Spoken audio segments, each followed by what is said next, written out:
नमस्कार शेतकरी मित्रांनो, यावर्षी पावसाचे प्रमाण हे लवकरच चालू झालेलं आहे आणि शेतकरी मित्रांनो, तुम्ही जर आपल्या शेतामध्ये सोयाबीन पेरणीचा विचार करत असाल तर त्यामध्ये आपण अक्षय सोयाबीन बियाणे JS 335 हा वाण आपल्या शेतामध्ये नक्की पेरावा, जो की 3 महिन्याच्या कालावधीमध्ये हा आपल्याला येत असतो आणि चांगल्या अशा प्रकारे आपल्याला उत्पादन मिळवून देणारा हा वाण असणार आहे.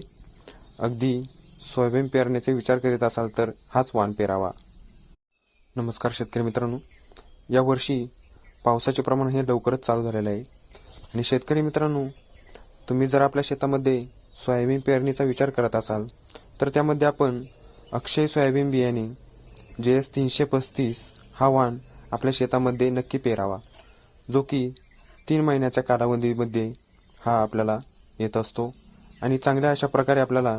उत्पादन मिळवून देणारा हा वाण असणार आहे. अगदी सोयाबीन पेरण्याचे विचार करीत असाल तर हाच वाण पेरावा.